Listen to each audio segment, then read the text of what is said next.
계속해서 창세기서를 말씀을 살펴보고 있습니다. 25장 19절에서 34절 말씀을 오늘 우리가 살펴보게 되는데요. 오늘 19절에 말씀하고 있는 것처럼 이삭의 세대들에 대한 부분을 언급을 하고 있는데 이제 에서와 야곱 이야기를 다루고 있습니다. 그러니까 19절에서 34절까지 이제 아이들이 태어났고 그들이 어떤 사람들이었는가라고 말씀을 해주고 있습니다. 그러니까 하나씩 이삭의 세대들에 대한 부분을 설명을 해주고 있는 것을 보게 되어지죠. 말씀드린 것처럼 이삭은 아브라함의 독생자이죠. 유일한 상속자고 자기 아버지 아브라함의 모든 것을 물려받은 상속자이라는 겁니다. 이것을 통해서 이 이삭이 예수 그리스도의 모형이다라고 말씀을 드렸는데요. 예수님은 하나님의 독생자이시고 모든 것의 상속자이시죠. 아버지 하나님께서 아들 예수님께 다 주셨습니다. 모든 것을 주셨기 때문에 예수님께서도 다 내 거다라고 말씀을 한 부분이 있는 것이죠. 그런데 이제 이삭을 우리가 앞으로 좀 계속해서 말씀을 언급을 하겠습니다만은 이삭에 대한 내용은 그렇게 많지는 않습니다. 아브라함에 대한 이야기가 많고 이삭 이야기는 조금, 그 다음에 야곱 이야기가 좀 길기도 합니다. 그 다음에 이제 요셉 이야기로 이어지게 되어지는 거죠. 오늘 이삭의 세대들에 대한 부분을 한 절씩 우리가 살펴보면서 하나님께서 이들을 어떻게 이루어 나가는가라는 것을 보았으면 좋겠습니다. 19절을 보시면 아브라함의 아들 이삭의 세대들은 이러하니라. 아브라함이 이삭을 낳았고, 말씀드린 것처럼 이 구절 그대로 이삭의 세대들이 누군가 어떻게 시작을 하는가 말씀을 하고 있습니다. 그러니까 이삭으로 말미암는 세대들을 이제 말씀하고 있는 거죠. 이삭은 약속의 아들이고 또 말씀드린 것처럼 성령으로 말미암아 태어난 아들이죠. 그리고 주님께서 친히 이삭의 이름을 지어주셨습니다. 또 그에게 나타나셔서 또 말씀으로 약속을 주셨고 아버지 아브라함에게 말씀하셨던 그 계획을 또 이야기를 해주고 있으신 거죠. 하나님은 이삭의 몸에서 태어난 그 씨와 언약을 그래서 맺으시겠다라고 말씀을 하셨습니다. 그래서 이 부분을 히브리서 11장에 또 기록을 해놓고 있는 거죠. 그런데 하나님은 아브라함에게 한 씨를 약속하셨는데 그 씨가 예수 그리스도다라는 것이죠. 물론 이삭, 실제 이제 이삭처럼 말씀하고 있지만 그 씨가 갈라디아에서 바울이 예수 그리스도시다라고 말씀을 하고 있는 겁니다. 그러니까 그 씨는 아브라함이 낳은 아들 이삭 안에서 부름을 받는다라고 말씀을 하고 있기 때문에 그러는 거죠. 그러니까 그 씨가 바로 이삭이다 해버리면 안 되는 부분입니다. 늘 이것은 성경 교리적으로 말씀하고 있기 때문에 잊지 않으셔야 됩니다. 하나님께서 아브라함을 부르셔서 창세기 12장 7절에 내가 이 땅을 내 씨에게 주리라 그렇게 말씀하셨던 것을 지금 이제 또 이삭에게 언급을 하고 있고 그 씨에서 부름을 받은 분이 우리 예수님이라는 거죠. 그래서 하나님이 말씀하신 그 내 씨는 이삭이나 야곱을 말씀한 것이 아니라 예수 그리스도시다라고 하는 부분입니다. 또 창세기 13장 15절에 가서 보면 내가 보는 온 땅을 내가 너와 내 씨에게 영원히 주리라라고 말합니다. 계속해서 씨 이야기를 하고 있는 거죠. 그러니까 이 창세기 13장에서도 그 씨는 예수님을 말씀을 하고 있다.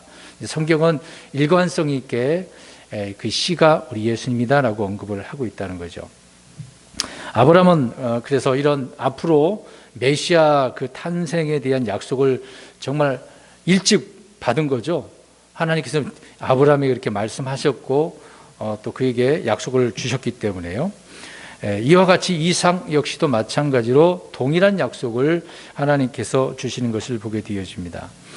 그런데 여기 이삭은 독생자이신 예수 그리스도의 그 모형이기도 하지만 동시에 우리 그리스도인들을 말하고 있는 거죠. 그러니까 이삭이 예수님을 예표하고 있지만 그 이삭이 오늘날 우리 그리스도인들을 예표하고 있다. 그것도 우리는 갈라디아서 4장 28절 말씀을 통해서 알 수가 있습니다.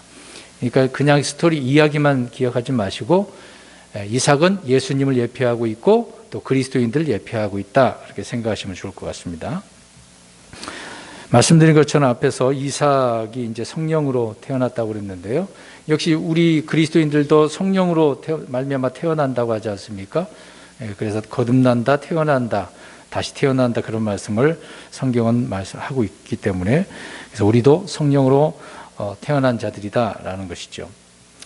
그렇지만 유대인들은 이삭과 야곱의 그 육체를 따라 태어난 것을 자랑하지 않아요. 우리가 일요일날 말씀드렸다시피 홍포이브 부자는 나중에 지옥 가서 건너편에 있는 아브라함을 보게 되어지죠. 그래서 아브라함을 어떻게 불렀다고 그랬습니까?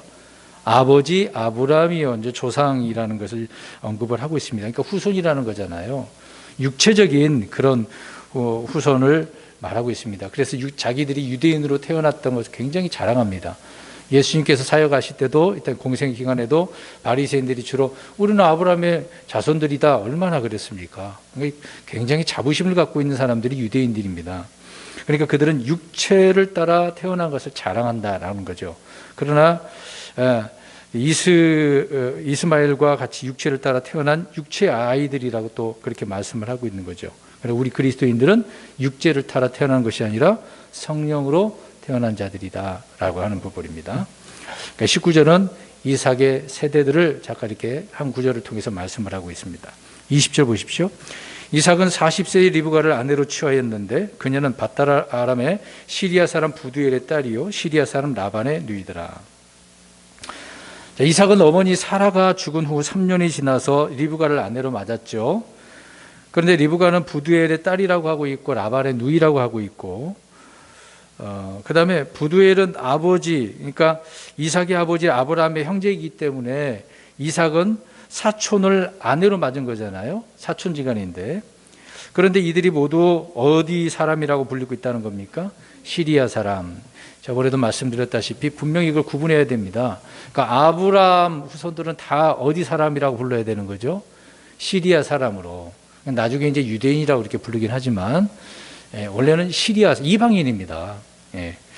아브라함은 갈대아 우르 출신이긴 하는데 강을 건너왔기 때문에 강 건너온 사람이라고 해서 히브리 사람이라고 합니다. 히브리 민족, 히브리 그러는 것은 강 건너왔다는 얘기예요. 저 유프라테스를 건너서 왔다. 그렇게 불리기는 그 명칭인 것이죠. 그러나 성경은 그들의 국적과 민족을 시리아 사람이라고 이야기를 하고 있습니다. 그러니까 다양하게 부르고 있는 거예요. 어쩔 때는 시리아 사람, 또 어떨 때는 히브리 사람, 어떨 때는 또 유대인, 이스라엘, 그렇게 이름이 어느 때에 따라서 이렇게 불러지는 것을 알 수가 있습니다. 이런 것도 구분을 우리가 해야 되겠죠. 아브라함은 부두엘과 라반이 시리아 사람이라고 한다면 역시 말씀드린 것처럼 아브라함, 이삭, 야곱도 역시 어디 사람이라고 불러야 되는 거죠? 시리아 사람이라는 거죠. 그래서 이거를 우리가 이해하려면 성경이 그렇게 말하고 있습니다. 신명기 26장 5절에 기록을 하고 있는데 제가 읽어드립니다. 너는 또 주 내 하나님 앞에서 말하여 이르기를 내 조상은 멸망받을 수밖에 없는 시리아 사람으로 그가 소수의 사람을 거느리고 이집트에 내려가 거기 머무르며 거기서 크고 강하고 수가 많은 민족이 되었는데, 신명기서에서 모세가 기록을 해주죠. 이집트로 갔었던 그 이스라엘 민족이 어디 사람부터 출발했다라고 이제 언급을 합니다. 여기서 이제 야곱인 거죠. 그러니까 시리아 사람이라고, 아브라함, 이삭, 야곱이 시리아 사람이다라는 것을 우리는 성경을 통해서 증명해서 이해를 할 수 있습니다. 21절을 보겠습니다. 이삭이 자기 아내가 수태하지 못함으로 그녀를 위하여 주께 간구하매 주께서 그의 간구를 들으셨으므로 그의 아내 리브가가 수태하였더라. 리브가는 사라처럼 아이를 낳지 못했습니다. 구약 시대에 임신을 하지 못한 불임 상태에 있는 그런 사람들이 많이 나오죠. 이제 구약 시대 때는 이런 거 아이를 갖지 못하면 수치거리예요. 우리 사라도 그러지 않았습니까? 대신 낳을 수가 없으니까 하갈을 통해서 낳게 되어지는 거잖아요. 그 당시에는 이게 굉장히 중요한 것이었기 때문에 그렇습니다. 오늘날은 그냥 결혼 안 하고 애도 안 낳고 살려고 하는 부분이지만 과거에는 그렇지 않았어요. 자식이 없으면 불쌍한, 이게 저주받은 거라고 생각을 합니다. 그래서 율법 시대의 때는 저주를 받은 것으로 여겨졌다는 것을 출애굽기 23장 26절에 말씀하고 있습니다. 그런데 성경에는 믿음이 있는데 거룩한 여인들인데 그런 사람들이 불임인 경우가 많잖아요. 사라도 그런 것처럼 오늘 리브가도 그런 것이고요. 그러니까 이제 불임의 그 여자를 수태케 하시죠. 말씀을 통해서 말을 하니까 사라가 장막 그 문 앞에서 뭐 어떻게 하고 있었습니까? 그 말씀을 듣고 웃어버리잖아요. 왜 말씀하셨으면 그대로 될 텐데. 이제 믿음이 연약한 때는 그럴 수밖에 없겠죠. 근데 오늘 리브가는 어떻게 수태하게 되었습니까? 잘 보세요. 오늘 21절. 수태할 수 있었던 방법이 뭡니까? 이삭이 주께 기도한 거잖아요. 그러니까 기도로 수태한 거예요. 아주 중요한 부분이잖아요. 자식을 못 낳으면 기도 많이 해야 됩니다. 정말 아이를 갖고 싶은 그런 가정들이 있어요. 못 낳아가지고 문제가 생길 수도 있습니다. 그래서 뭐 병원 가기도 하고 그러잖아요. 근데 믿는 자들은 먼저 주님께 구해야 됩니다. 그래서 수태할 수 있도록 이렇게 해야 되겠죠. 아무튼 이삭은 자기의 아내가 수태하지 못해서 그녀를 위해 간 거예요. 그러니까 남편도 기도를 많이 해야 되죠. 그러니까 아내만 기도 많이 하는 게 아니라 남편도 기도를 해야 됩니다. 우리 저번에 살펴보았습니다마는 리브가를 만날 때 이삭은 뭐 하고 있었습니까? 그래, 묵상하고 있었잖아요. 그러니까 이삭은 또 믿음의 아버지 밑에서 그렇게 자랐기 때문에 늘 묵상하고 기도하는 사람이었다는 것을 알 수 있습니다. 그러니까 기도로 수태했다, 이제 그런 거죠. 라헬도 마찬가지입니다. 요셉의 어머니인데 주님의 은혜를 입어서 하나님께 태를 닫아버렸었으니까. 그리고 뭐 한나도 그렇고요. 삼손의 어머니도 마찬가지죠. 그리고 이제 신약에 와서 신약성경 이제 요한복음이나 마태복음 나오겠습니다만은 침례 요한의 그 부모도 그렇잖아요. 사가랴와 엘리사벳이 못 낳지 않았습니까? 다 믿음의 사람들이잖아요. 신실하게 독실한 자들이었지 않습니까? 그렇지만 그들을 통해서 구원자를 뭐 길을 예비하기도 하고 구원자가 태어나기도 하고 또 이스라엘 백성을 이끄는 사사가 되기도 하고 이런 사람이었다는 거죠. 그러니까 다 이유가 있는 겁니다. 애기 못 낳는다고 한탄할 필요는 없어요. 때에 되면 하나님께서 주시고 그 자식을 위해서 우리가 기도한다면 하나님께서 얼마나 위대하게 사용하시겠습니까?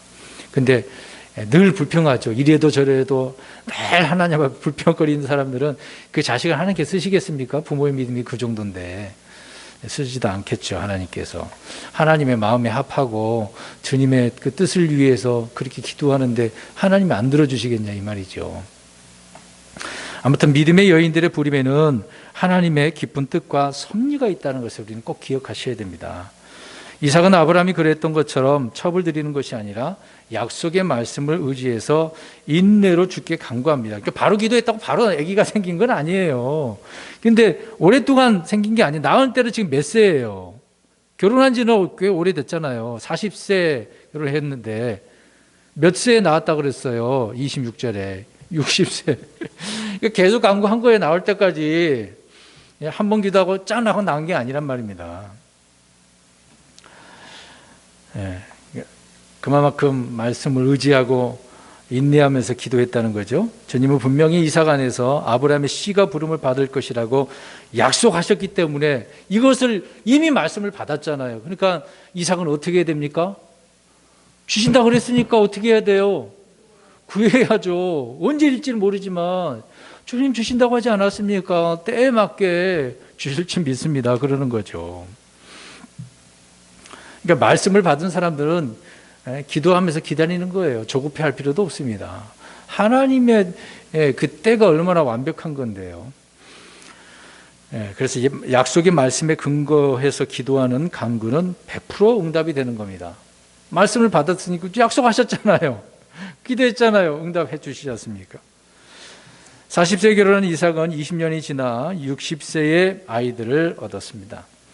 성경은 이것이 이삭의 아내 리브가를 위해서 주께 간구했고 주께서 그의 간구를 들으셨다라고 분명하게 말씀을 하고 있습니다. 그래서 주께 간구함에 주께서 그의 간구를 들으셨으므로 그의 아내 리브가가 수태했다라고 말하고 있는 거죠. 보통 사람들에게는요, 일상적이고 자연스러운 일도 우리는 기도와 간구를 해야 될 때가 많거든요. 별거 아니더라도 우리가 그것을 놓고 기도해야 되는데 그냥 넘어갈 때가 많습니다. 마음에 품을 수도 있고 그러는데 아무 생각 없이 지나가는 경우가 있어요. 그러지 말고 주님의 뜻을 구하는 그런 삶에 일어나는 그 기도가 되어야 됩니다. 아무튼 기도로 낳은 자식이 된 거죠.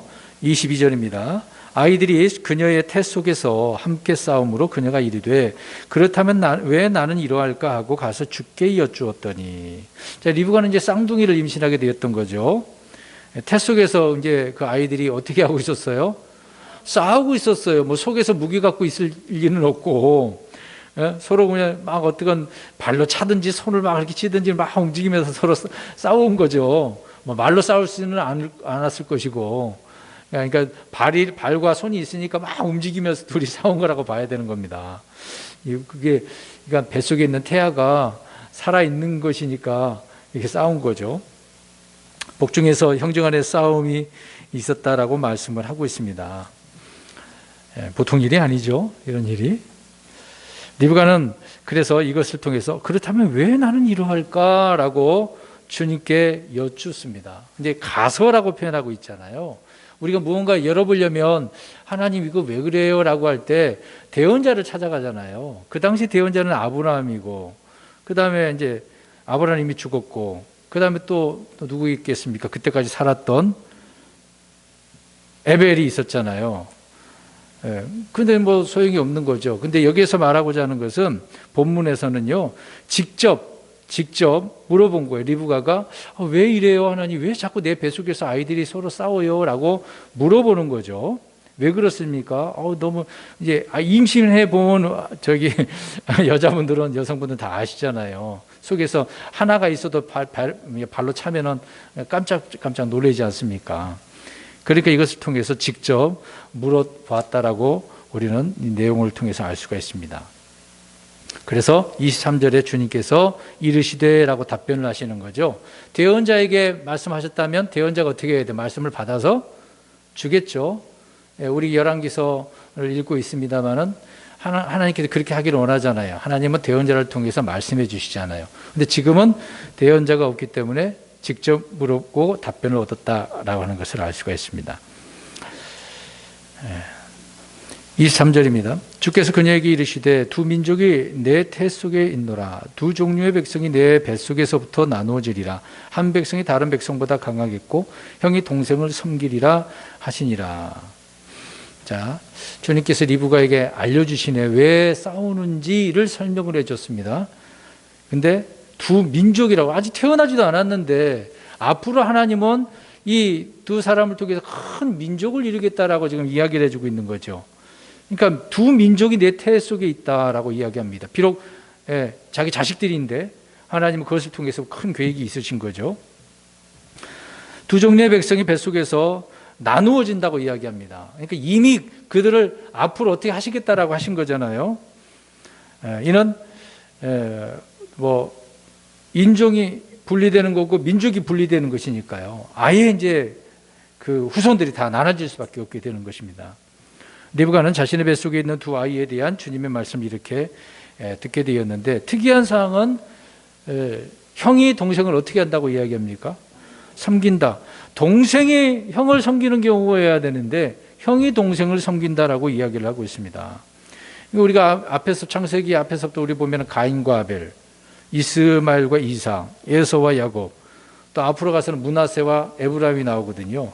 항상 하나님은 둘째를 택하시네요. 이것 다 이유가 있습니다. 그냥 둘째를 택한 게 아닙니다. 다 짝이 있다라고 성경 계속 짝으로 가고 있는 거예요. 또 요셉이나 다윗, 솔로몬 등은 어떻습니까? 이들은 둘째는 아니잖아요. 요셉은 몇째입니까? 11번째잖아요. 다윗은 마지막째고요. 솔로몬은 여러 아이들 중에 있었으니까. 왜 장자로 태어난 형이 아닌 동생이 택함을 받았는가? 이 부분에 대해서 사도 바울이 교리적으로 말씀을 해주고 있습니다. 이 구절을 한번 보겠습니다. 중요한 구절입니다. 왜 이것을 우리가 생각해 봐야 되냐면, 이걸 구원론으로 생각하는 사람이 있습니다. 예정을 해놨다고 생각하는, 전혀 그거 근거하지 않는 구절입니다.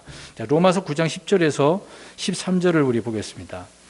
오늘 두 민족에 대한 선택에 대한 것을 언급을 하는데, 이거는 구원에 대한 것이 아닙니다. 예정에 대한 부분이 아닙니다. 민족이라는 거예요. 하나님은 미리 이것을 선택한 거다라고 말씀을 하고 있어요. 로마서 9장 10절에서 13절입니다. 좀 길지만 읽겠습니다. 시작.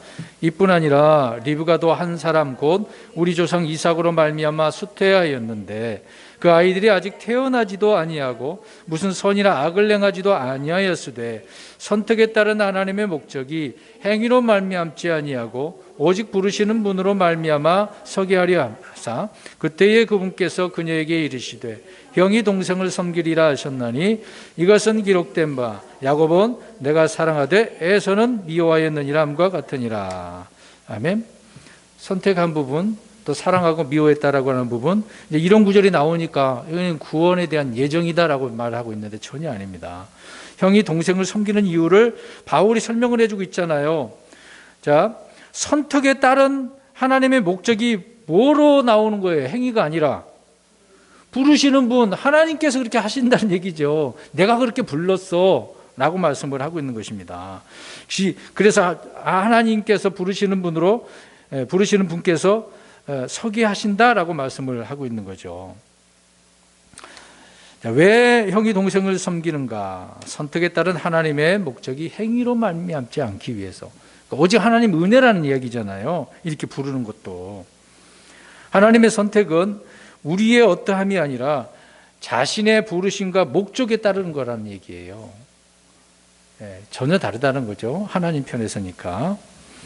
여기서 주의할 것은 말씀드린 것처럼 구원 예정이나 선택에 관한 부분이 아니다, 그 얘기입니다. 지금 구원 얘기가 아닌데 민족 얘기하고 있잖아요. 앞으로 두 민족이 크게 나눠지게 되는 건데 그것을 선택한 거다. 그래서 에서 민족은 미워한 거잖아요. 이스라엘 백성 그 민족을, 유대인 민족을 하나님은 사랑하시는 거고, 하나님께서 아브라함을 부르시는 것은 그의 행위나 어떤 인격이나 업적이나 뭐 성품에 따른 거 아닙니다. 그냥 불렀잖아요. 우리가 알다시피 아브라함은 어떤 사람이었어요? 갈대 우르에서 우상 숭배하는 사람이었어요. 그런데 하나님께서 부르신 거 아닙니까? 뭐 잘나서 믿음 좋아서 부른 게 아니란 말이죠. 지금 에서와 야곱도 그러는 거예요. 두 사람이 뭐 둘 다 사실상 좀 못된 사람입니다. 뒤에서 말씀드리겠습니다만 좋지는 않아요. 하나님께서 이스라엘을 선택하신 것은 그들의 의로움이나 어떤 뭐 좋은 행위, 그것이 뛰어나서는 아니다라는 것입니다. 이는 오늘날 우리에게도 동일하게 말씀하고 있는 거죠. 우리의 부르심을 또 사도 바울은 고린도전서 1장 26절에서 29절에 이야기합니다. 우리 가서 또 보겠습니다. 이 부분은 우리가 분명히 읽고 넘어가야 됩니다. 이제 영상을 통해서도 성도님들이 보시고 또 이 부분을 좀 생각하실 분들이 있을 부분도 있으니까요. 고린도전서 1장 26절에서 29절, 고린도전서 1장 26절, 길지만 29절까지 읽겠습니다. 고린도전서 1장 26절 시작. 형제들아, 너희를 부르신 것을 너희가 보거니와 부르심을 받은 자로서 육체를 따라 지혜로운 자가 많지 아니하고 강한 자가 많지 아니하며 고귀한 자가 많지 아니하도다.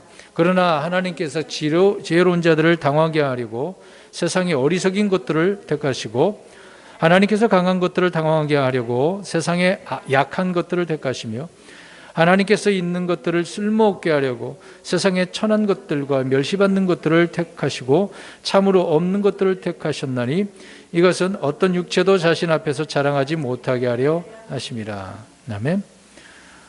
어떤 것도 자랑하지 못하도록 오직 하나님의 은혜죠. 주님의 부르심과 목적 때문이다라고 이야기하고 있습니다.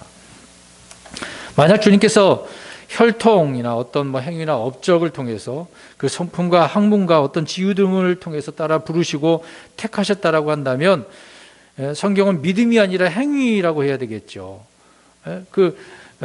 은혜가 아닌 싹이라고 해야 되겠죠. 그러면 구원받기가 참 힘들죠. 이런 경우에는 하나님은 이스라엘과 이삭을 통해 육신의 자녀와 약속의 자녀에 대한 진리를 계시해 주셨고 에서와 야곱을 통해 부르심과 선택에 대한 진리를 말씀을 해주고 있는 겁니다.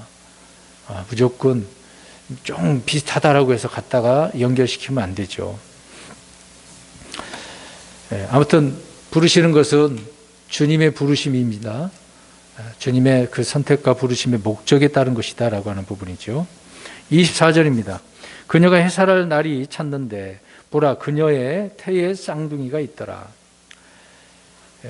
이미 뭐 말씀하고 있는 것처럼 쌍둥이가 있었네요. 이삭을 괴롭게 하는 자가 같은 아버지의 자식이고 형제인 이스마엘이었듯이 야곱을 괴롭히는 대적자는 한 배에서 한 날 태어난 누구예요? 형 에서인 거죠. 요셉을 죽이려던 자들이 그들의 형제였지 않습니까? 또 다윗에게서 난 그 형제들이 서로 어떻게 했어요? 암몬과 압살롬이 서로 어떻게 했습니까? 압살롬의 여동생을 암몬이 겁탈해가지고 더 미워했다고 하잖아요. 그래서 죽여버렸지 않습니까? 예수님께서 자기 백성, 자기 형제들에게 죽임을 당하는 것처럼 그렇다는 거죠. 우리 크리스천이 된 우리 속에는 서로 싸우는 쌍둥이가 있습니다. 지금 리브가의 태 속에서 야곱과 에서가 어떻게 하고 있어요? 그럼 우리 그리스도인들도 싸우는 게 있어요. 이게 이제 아까 말씀드렸잖아요. 중요한 부분이잖아요. 뭐가 싸웁니까? 우리 속에서.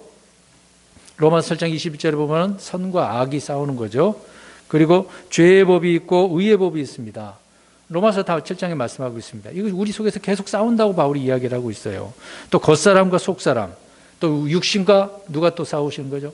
성령님이 갈라디아에서 말씀하고 있죠. 그러니까 이 둘은 서로 반대가 되기 때문에 항상 어떻다는 거죠? 싸우는. 그러니까 에서와 야곱이 나중에 싸워요, 안 싸워요? 안 싸워요? 지금 여기도 보면 싸우자 뒤에 이따 말씀드리겠습니다. 서로 미워하게 되어지는 거죠. 좋은 관계는 아닙니다. 좋은 관계는 아니에요. 그리고 이스라엘 민족과 저 에돔 민족이 서로 어떻습니까? 싸우죠. 좋은 관계는 아닙니다. 계속해서 싸운다. 이런 쌍둥이라는 거죠. 싸우는, 서로 대적하는 쌍둥이. 리브가의 태 속에 있었던 에서와 야곱처럼 우리 속에는 항상 둘이 이렇게 싸우고 다투고 있다. 그런데 성령을 따르면 육신의 욕심을 이루겠어요? 못 이루죠. 성령으로 몸의 행실을 죽이면 우리가 살아가는다고 말하고 있지 않습니까? 그리고 우리는 성령을 따라 살아가야 되는 거죠. 그것이 생명과 평강이기 때문에. 근데 대부분 성령을 따라 살려고 하지 않고 육신을 따라 살려고 하는 겁니다. 그러니까 괴로워요, 안 괴로워요? 괴롭죠. 육신이 지배해서 그런 거예요. 성령이 지배해야 되는데. 이거는 참 힘들고 어려운 일입니다. 바울이 나는 날마다 죽노라 치고받고 싸운 거 아닙니까? 이런 쌍둥이가 있어서. 우리도 열심히 주님께서 부르실 때까지 내가 죽거나 주님이 부르시거나 그러면 되는 거, 오시는 경우에는 끝나겠죠. 그러기 전까지는 계속 싸우는 겁니다. 이거 해결이 안 되는 부분이에요. 25절입니다. 먼저 나온 자는 붉고 온몸이 털옷 같아서 그들이 그의 이름을 에서라 하였고, 여기 나와보니까 막 털이 너무 태어났는데 털이 많았네요. 털옷 같았다고 이야기합니다. 그래서 이름이 뭐라고요? 에서라는 말이 털옷 같다, 털이 많다는 얘기죠. 이들은 일란성 쌍둥이가 아닙니다. 이란성이에요. 생김새가 달랐어요. 에서는 붉고 온몸이 털옷 같이 털이 많았죠. 26절입니다. 그 뒤에 나온 그의 동생은 자기 손으로 에서의 발꿈치를 잡았으므로 그의 이름을 야곱이라 하였더라. 그녀가 그들을 낳을 때에 이삭은 60세더라. 둘째로 나온 아들이 먼저 나온 에서의 발꿈치를 잡았네요. 근데 보세요. 머리 잡을 수도 있고 다른 가슴을 잡을 수도 있고 배나 팔이나 다리나 이렇게 잡을 수도 있는데 발꿈치를 또 잡았네. 발꿈치를. 쉬운 부분도 놔두고 발꿈치를 어떻게 잡았을까? 그래서 이제 야곱이라고 했는데, 그러니까 야곱이라는 이름이 그래요. 있는 그대로 이제 빼앗고 찬탈한다, 침입자다, 사기꾼이다, 그런 속이는 자다, 이제 그런 의미로 사용되어집니다. 그러니까 누군가의 발꿈치를 이렇게 잡는다고 하는 것은 동양이나 서양이나 좋은 의미는 아닙니다. 나쁜 의미로 사용된다는 얘기죠. 발꿈치를 잡았다는 것은 발목 잡은 거잖아요. 쉽게 얘기해서. 창세기 3장 15절에 뱀의 씨는 여자의 씨에 뭘 부순다 그랬어요? 발꿈치. 예수님 십자가에 죽으실 때 손과 발이 못에 박히지 않습니까? 뱀의 씨가 그렇다는 거죠. 발꿈치를 그렇게 들다라고 한다는 말은 배신한다는 거예요. 대적을 한다는 겁니다. 이게 이제 시편 41편 9절과 요한복음 13장 18절에 말씀을 하고 있습니다. 발꿈치를 들다라고 하는 의미는요. 야곱은 에서의 발꿈치를 잡았는데 그의 일상이 어떠할 것인지를 그 이름대로 말씀을 하고 있습니다. 그래서 말씀드린 것처럼 야곱은 일생을 배신하고 대적하고 찬탈하고 속임수로 험악한 삶을 살았습니다. 그러니까 이런 말을 우리가 주로 사용하잖아요. 사서 고생한다. 이런 삶을 살았으니까 야곱은 일생이 막 괴로웠다고 나중에 파라오 앞에 가서 이야기하잖아요. 이게 나이 들어서 이렇게 힘들었다고, 지금까지 이렇게 살았다고. 자기가 그렇게 했으니까 그러는 거죠. 뒤에서 한 번 더 말씀드리겠습니다. 27절. 소년들이 자라매 에서는 능숙한 사냥꾼으로 들사람이 되었고 야곱은 평범한 사람으로 장막에 거했더라. 야, 이들은 부모는 같은데, 생일이 같은데, 그거를 제외하고는 생김새가 같아요? 성격이 같아요? 취향이 같아요? 이런 게 다 달랐습니다. 희한하지 않아요? 쌍둥이는 좀 닮는다고 하잖아요. 서로 텔레파시 통한다고 한다는데 전혀 많이 다릅니다. 근데 에서는 능숙한 사냥꾼으로 들사람이라고 하네요. 근데 야곱은 평범했다라고 이야기하고 있는데, 평범했다라는 것은 뭐 생김새나 어떤 뭐 능력이 없는 거예요. 기술 능력 등에서 특별한 재주가 없었다라는 것을 이야기해 주고 있습니다. 야곱은 평생 곧바른 사람과는 거리가 먼 속임수에 능하고 비열한 사람이었다는 것을 알 수가 있습니다. 이름 자체가 그러니까요. 28절 봅니다. 이삭은 에서가 사냥한 고기를 먹었으므로 그를 사랑하였으나 리브가는 야곱을 사랑하였더라. 자, 사랑하는 이유를 봐요. 사랑하는 이유 보세요. 이삭이 에서를 사랑한 이유가 뭐예요? 고기를 잘해줬어. 육식을 좋아하는 사람은 이제 오늘날 표현은 냉동한 게 맛있습니까? 바로 잡은 거 바로 해서 먹는 게 맛있습니까?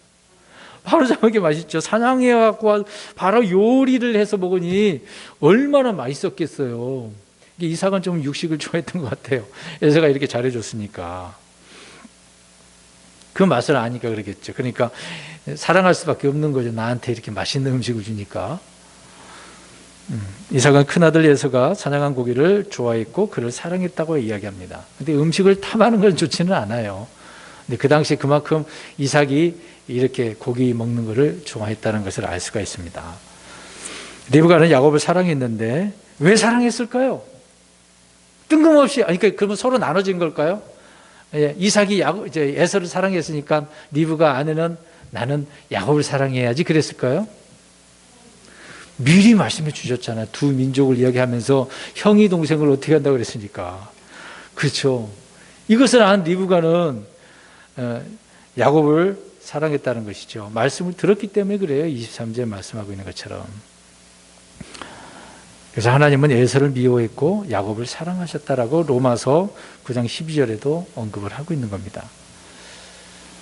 그다음 계속해서 봅니다. 29절 30절 같이 봅니다. 야곱이 죽을 쑤었는데 에서가 들에서 돌아와 지쳐서 야곱에게 이르되 내가 지쳤으니 원하건대 그 붉은 죽을 내가 먹게 하라 하더라. 그러므로 그의 이름을 에돔이라 하더라.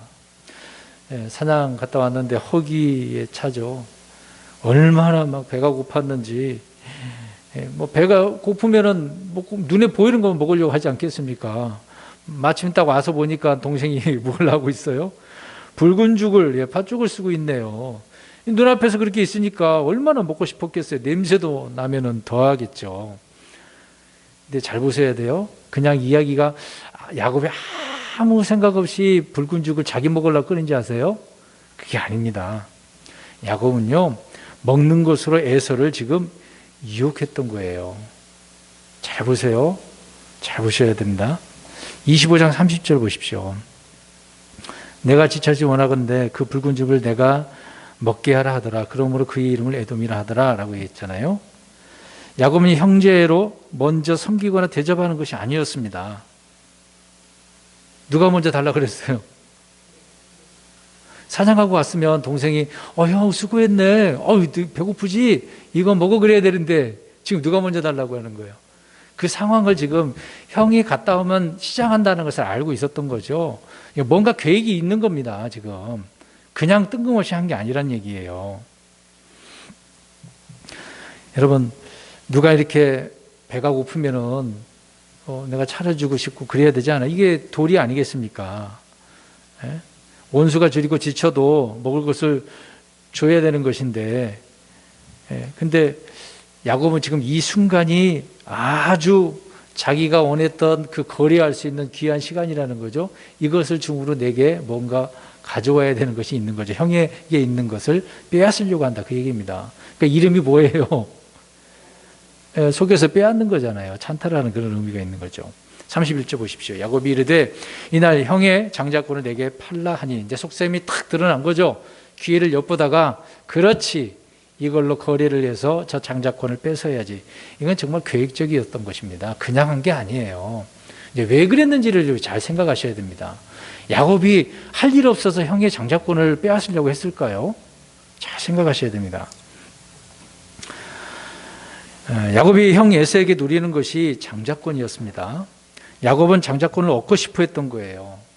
야곱은 어머니로부터 주의 말씀을 들었는지 아니면 장자권의 그 가치를 알았는지, 그가 형으로부터 얻고자 했던 것은 뭐 사냥 도구나 뭐 사냥 기술이나 그가 잡은 뭐 짐승이 아니었던 겁니다.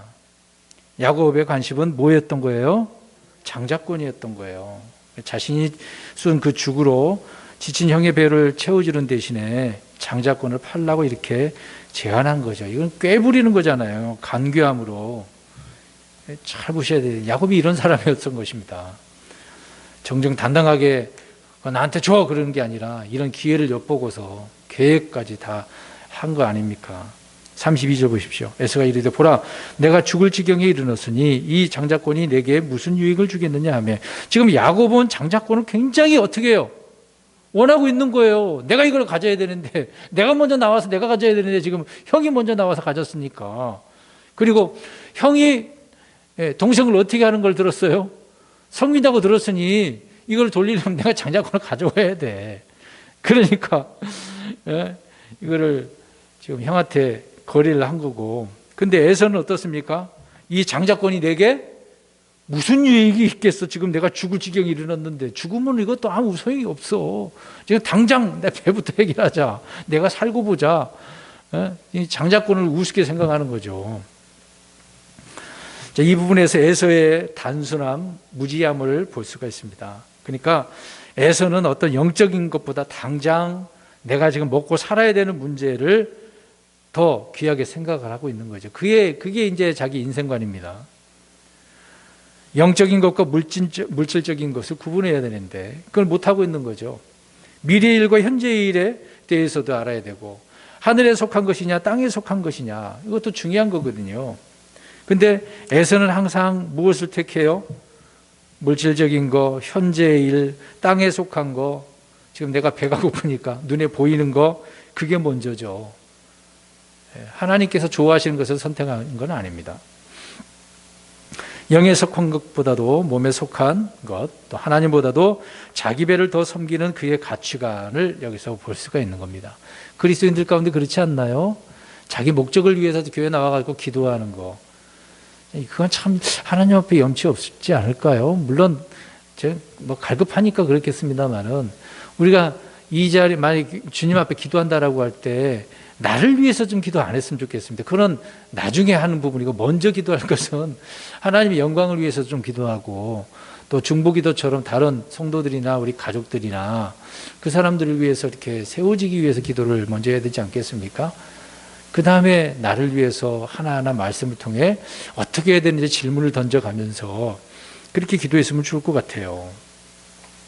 근데 에서는 지금 귀한 장자권을 배고픔 때문에 유익이 없다라고 생각을 합니다. 현실적이고 실용주의적인 그런 판단인 거죠. 지금의 상황에서 절실히 필요한 것은 장자권이 아니라 뭐예요?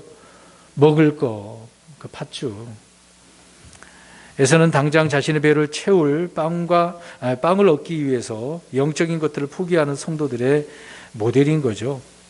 롯이 육신적인 성도의 모형이듯이 에서 역시 마찬가지입니다. 현실이 우선이고 육신이 우선이고 배를 더 섬기는 성도들의 모형인 거죠. 그러니까 지금 이런 말 자꾸 들으면 성도님들이 기분 나빠할 수도 있습니다. 육신적인 성도, 영적인 성도, 이런 내용들을 설교 시간에 하게 되어지면 성도들은 들으면서 굉장히 기분 나빠할 수도 있어요. 왜 그러냐면 자기가 어떤 사람이라는 걸 아니까요. 육신의 성도는 아니까 기분 나쁜 거죠. 좋은 소리는 아니잖아요. 자기가 그런 사람이라고 인정을 하면서도 기분 나쁜 거죠. 먹고 사는 문제를 해결하기 위해서 우리가 뭐 어떤 집회나 기도 모임이나 성경 공부 등이 내게 무슨 유익이 되겠느냐라고 하는 분들이 많습니다. 지금 당장 바쁜데 공부할 시간 어디 있어요? 너무 피곤해서 안 돼요. 그런 분 얼마나 많아요. 당장 우리가 예수님 믿으면 배워야 될 게 얼마나 많은데요. 성경 다 읽어야 되고 그 말씀이 무슨 뜻인지 공부돼야, 교리 공부도 해야 되는데 이런 공부를 안 하면 성경 아무리 읽어도 이해가 안 돼요. 100번 읽고 1000번 읽어도. 제가 장로교 신학교 때, 신학생 때 그 교수였던 전북에서 오신 한 분이 있었습니다. 황등 성심교회인데 그 목사님이 계시록을 100번 넘게 읽었대요. 하나도 모르겠대요. 교수 목사님이 그렇게 자기 입으로 그렇게 얘기를 하더라고요. 그렇게 100번 넘게 읽었는데 무슨 말인지도 모르고. 진짜 그랬습니다. 제가 그 앞에서 들었으니까. 여러분, 우리가 이런 중요한 사실들을 먼저 해야 된다라고 하는 부분이 중요한 것인데, 저걸 도외시하고 귀하다고 생각하지 않으니까 신앙생활이 힘든 거죠. 마귀는 맨 먼저 먹는 문제로 시험을 하는 겁니다. 먹는 거 문제예요, 먹는 거. 야곱은 마귀처럼 강교했고 육신적인 내에서는 너무나 쉽게 무너졌습니다. 둘 다 문제는 있는 거예요. 야곱 그래서 무조건 좋은 사람은 아닙니다. 33절 보십시오.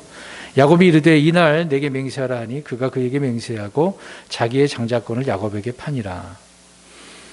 에서에게 죽 한 그릇으로 간단히 장자권을 어떻게 해버립니까? 사버렸네. 맹세까지 했습니다. 맹세, 그 당시에 맹세 한마디는 계약서나 다름없죠. 에서는 야곱에게 맹세하고 자기의 장자권을 팔아버리게 됐네요. 잠언 23장 23절에 진리를 사되 팔지는 말며 지혜와 훈계와 명철도 그리할지니라라고 말하고 있습니다. 귀한 거잖아요. 그 당시에는 진리고 뭐고 그게 중요한 건 아니지만 지금 장자권이잖아요. 내가 이삭의 장자로서 이 장자권 나에게 줬는데 내가 그러면 이 앞으로의 일들을 어떻게 계획하고 나가야 될지 생각을 했는데 우습게 생각했던 거죠. 그러니까 이미 태중에서 하나님은 어떻게 하신 거예요? 미워하신 거죠. 그러니까 이렇게 태어났어도 이쁜 짓을 해야죠. 이미 하나님 그렇다 하더라도 이쁜 짓 안 하면 누가 더 좋아하겠습니까? 더 미흡죠. 어떻게 보면. 여러분, 장자권이라고 하는 그 복은요, 엄청난 겁니다. 맏아들은 하나님의 소유이거든요. 하나님의 자녀의 첫 것은 하나님 것이니까. 아버지 유산의 두목을 가집니다. 다 갖는 거죠. 아버지의 복을 상속받고, 그리고 메시아의 계보와 혈통 속에 들어가는 거 아닙니까? 이게 중요한 부분인데 우습게 생각을 하고 있어요. 그 당시에 배고파가지고. 34절입니다. 이에 야곱이 빵과 팥죽을 에서에게 주매 그가 먹고 마시고 일어나 자기 길로 갔더라. 에서는 이와 같이 자기의 장자권을 업신여겼더라. 앞에서는 유익이 없다라고 했는데 여기서 지금 이걸 통틀어서 이야기하고 있는 거죠. 장자권을 어떻게 여겼다? 업신여겼다. 이제 자기의 입장에서는 유익이 없어 그랬는데 성경은 업신여겼다라고 이야기를 하고 있습니다. 그래서 야곱은 형 에서로부터 원하는 것을 얻었죠. 거래에 성공했습니다. 근데 거래에 성공하니까 죽만 준 게 아니고 뭐도 줬어요? 빵도 줬어요. 자, 이 부분에 대해서 우리 또 성경 보겠습니다. 히브리서 12장 16, 17절 보십시오. 참 성경은 이 간단한 이야기를 기록을 하고 있지만 신약에 와서 다 해석을 해주잖아요. 히브리서 12장 16, 17절 12, 17, 12장 16, 17 시작. 이것은 음행하는 자나 혹은 먹을 것 한 조각을 위해 자기의 장자권을 판 에서와 같이 속된 자가 있지 아니하게 하려 함이라. 너희가 아는 바와 같이 그 뒤에 그가 복을 상속받고자 하였으되 거절당하였으니 그가 눈물을 흘리고 염려하며 뜻을 돌릴 곳을 구하였으나 그것을 찾지 못하였느니라. 자, 뭐라고 에서는 어떤 자라고 이야기했습니까? 속된 자. 좋은 놈이 아니잖아요. 속대. 육신적이고 세상적이고 수치거리다 그런 얘기죠. 에서는 그래서 복을 상속받지 못했습니다. 아무리 눈물을 흘리고 염려하고 뜻을 돌리려고 해도 찾지 못했다. 안 된다 그 얘기죠. 이미 업지를 무리기 때문에 안 된다 그 얘기입니다. 에서가 흘린 눈물은 자신이 잃어버린 것에 대해서 내가 이 복 받아야 되는데 못 받 그것뿐이었어요. 자신의 잘못된 행위, 그 결정에 대한 부분이 아니라 그걸 갖고 눈물 흘려야 되는데 그건 아니었던 것 같아요, 보니까. 그냥 내가 이거 갖지 못했는 거, 잃어버린 거, 빼앗긴 거, 그것만 생각한 거죠. 근데 야곱은 어떻습니까? 하나님의 뜻과 계획을 알고 기다려야 되는데 기다리는 대신 어떻게 한 겁니까? 자신이 먼저 앞서가려 했던 거예요. 자 보세요. 아까 제가 언급하렸던 내용이 여기 있는데 어머니 리브가를 통해서 이 얘기 들었을 거 아니에요. 그럼 이걸 들었으면 하나님의 계획에 맞게 내가 쓰임을 받아야 되는데 지금 당장 빨리 이루려고 어떻게 하고 있는 거예요, 야곱이. 그렇죠. 이런 계획을 하나하나씩 속여가면서 진행해 나가고 있었던 겁니다. 그러니까 이건 좋은 방법이 아니라는 거예요. 아무리 하나님의 뜻이 있다라고 하더라도 기다려야죠. 이거 우리가 사울 왕을 보면 알지 않습니까? 지금 사무엘에 오기까지 기다려야 되는데 기다리다 지쳐가지고 막 먼지 연물을 드리니까 바로 누가 와버렸어요? 사무엘이 와버렸잖아요. 얼마나 조급했으면 자기 방법을 동원한 거 아닙니까? 그래서는 안 되는 거죠. 오늘 야곱도 마찬가지입니다.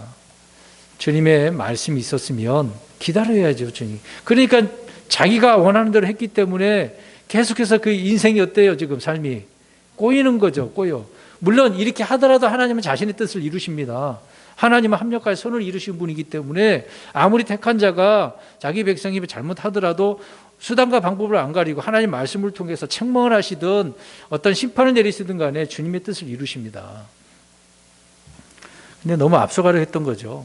혹시 우리는 앞서가려 하지 않습니까? 하나님의 말씀이 이렇게 있는데 내가 이렇게 해갖고 딱 하면 하나님 기뻐하시겠지라고 그런 경우 얼마나 많아요. 다 멸하라고 그랬더니 이거 장구변하고 하나님 앞에 드리려고요. 앞서가려고 하는 거잖아요. 하나님 도와주려다가 책망받는 거죠. 하나님은 다 멸하라고 그랬지 않습니까? 사울왕에게. 앞서가려고 한 거죠. 그렇게 하면 주님께서 기뻐하실 줄 알고. 주의 뜻을 주님이 이루시도록 구하는 대신에 자신의 지혜를 사용한 것을 보게 되어집니다. 이게 속된 자와 하나님보다 자신이 앞서간 사람 야곱과 에서를 우리가 살펴보았습니다. 이게 이삭의 세대들이에요. 이제 그 다음부터 계속 나오겠죠, 그 세대들이. 자, 여기까지 우리가 이제 살펴보았는데 장자권을 판 에서 그리고 그것을 취하려고 속이는 야곱, 또 속된 자 그리고 하나님보다 앞서가려고 했던 야곱을 우리가 살펴보았습니다. 항상 우리는 하나님 앞에 이런 속된 자로 드러나서는 안 됩니다. 진실되고 정직하고 올바른 그런 믿음의 사람이어야 되고 내가 하나님보다 앞서가려고 해서는 절대로 안 됩니다. 주님께서 사용하실 때 그렇게 쓰임받는 저 여러분 되시길 주 이름으로 축원합니다. 아멘. 기도하겠습니다.